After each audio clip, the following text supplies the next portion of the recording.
In this episode of New Jersey Living, we are going to cover the 5 significant changes in New Jersey to anticipate for the year 2024. Now that we're in the spring of 2024, we are well into this new year, and there are some very interesting and important factors to take into account as to what is happening in New Jersey. So I want to first welcome you again to New Jersey Living, the YouTube channel. We cover all things New Jersey here, so be sure to click like, subscribe, and notification bell.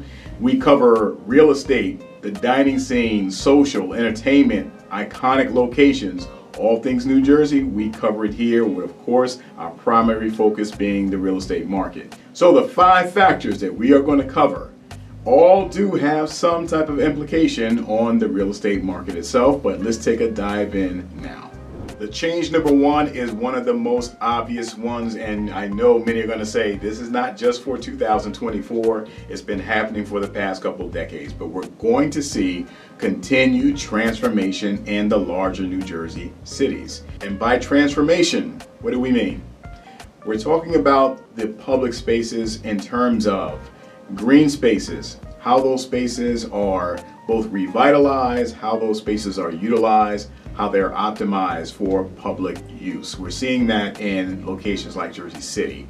We're seeing that in Asbury Park. We're seeing that in Newark. And I'm going to use those as the primary 3.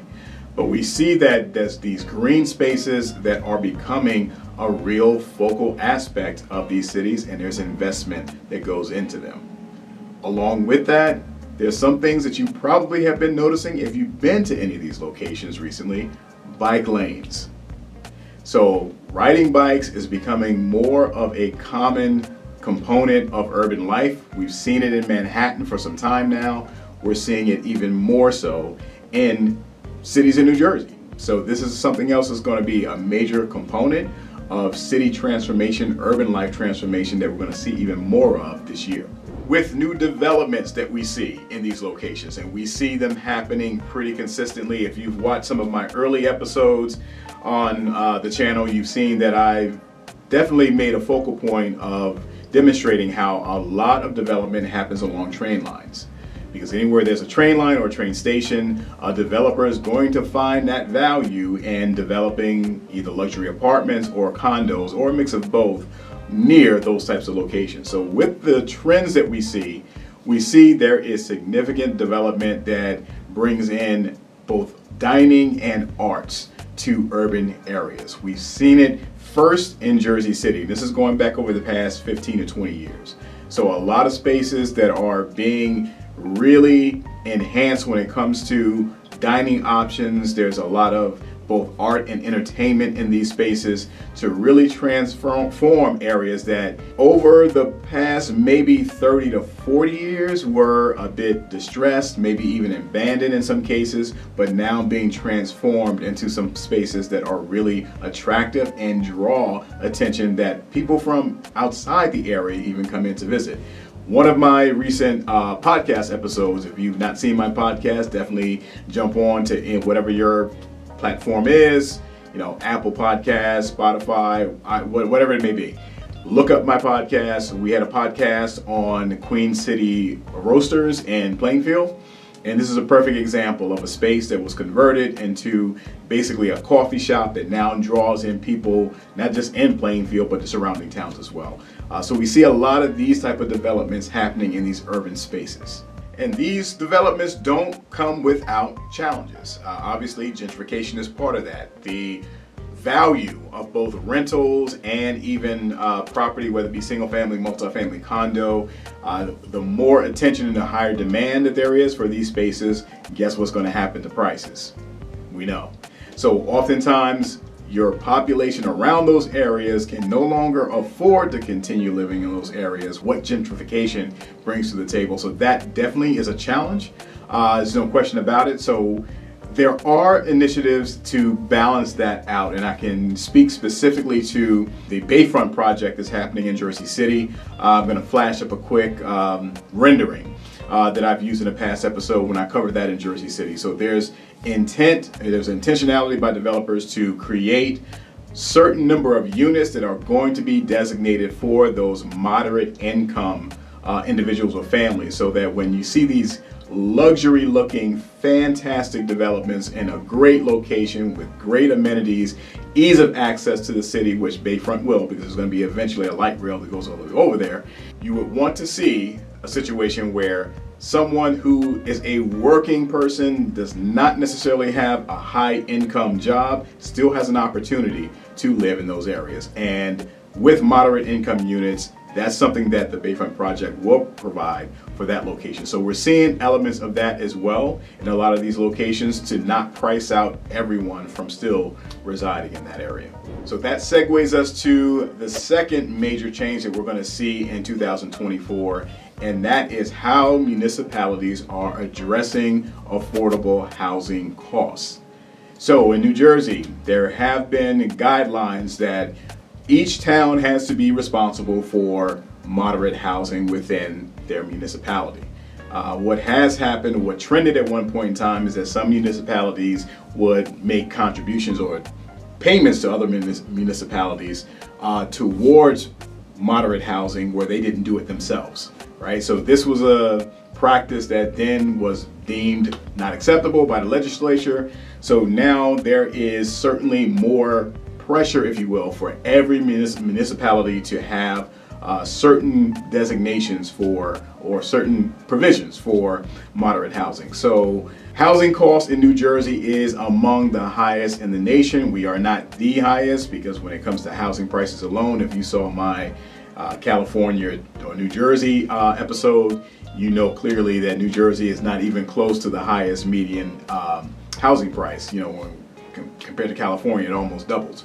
But New Jersey still is a high cost of living state and a high housing cost state, and property taxes also are among the highest in the nation. So 2024 is going to see more conversation and action by legislators at the state level and even local to address affordable housing, so that the common working person still has an opportunity to dwell in an area where it may otherwise be priced out because of the level of demand in that locality. So this is something that applies to both urban areas that we're talking about, where the prices are going up because of the level of demand that has trended that direction over the past 2 decades, and Asbury is an example. Jersey City is certainly an example as well. But we see that in the suburbs also. There are certain suburbs where, again, price of housing is definitely cost prohibitive towards people who are in a certain income bracket being able to live there, reside there comfortably, you know, habitate that kind of location, given the salary not being commensurate with what the median income is for that community. So this is something else to keep an eye on for 2024. Change number 3 for 2024 in the state of New Jersey has to do with climate and climate change. This is something that not only New Jersey is navigating, you have locations throughout the nation and throughout the world that are dealing with this. But we are one of those states along the coast, and we were significantly impacted by Superstorm Sandy going back to 2012, 12 years ago. And even though 12 years ago sounds like a long time ago, it was significant damage done to the state with what was not even a hurricane by the time it hit New Jersey. It was a superstorm at that point.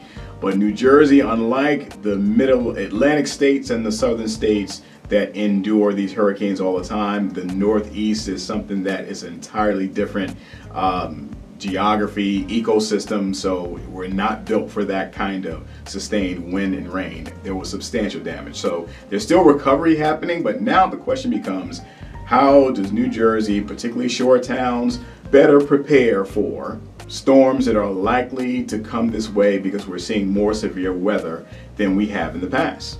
So there's still efforts now with dune restoration and water mitigation that's happening along the Jersey Shore to protect those beach communities, and even determining what to restore, how to restore. Certain beach towns have had new boardwalks and new beach kind of amenities developed since Superstorm Sandy, but there's still efforts to ensure long-term sustainability and protection against those storms.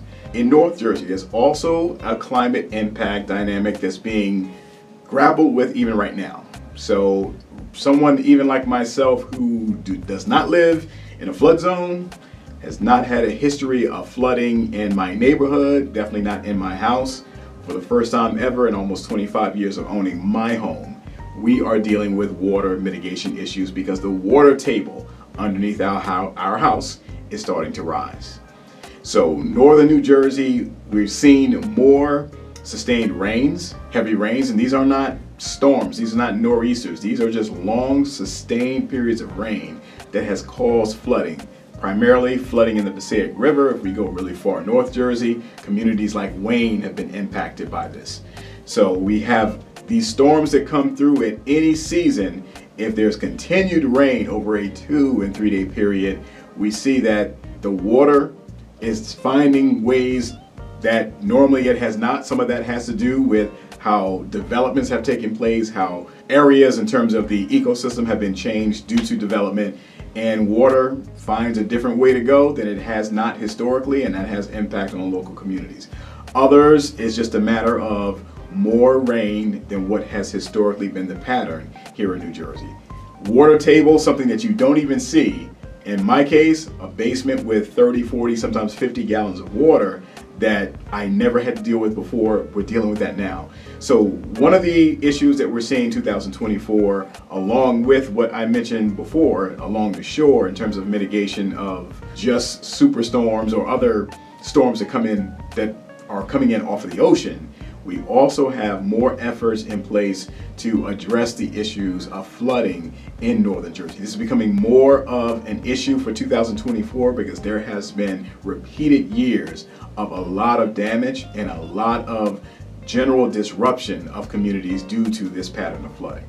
Change number 4 has everything to do with the transportation revolution that's going on really again nationwide, but it's definitely happening here in New Jersey. So when we're talking about public transit, we're talking about a transition to electric vehicles, very energy efficient and hybrid vehicles.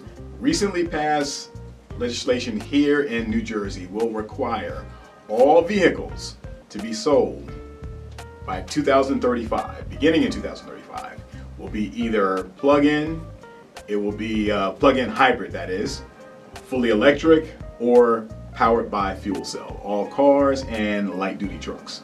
So what we're seeing is a continued drive for incentive in purchasing electric vehicles, more stations for charging electric vehicles, and incentives for people who are going solar.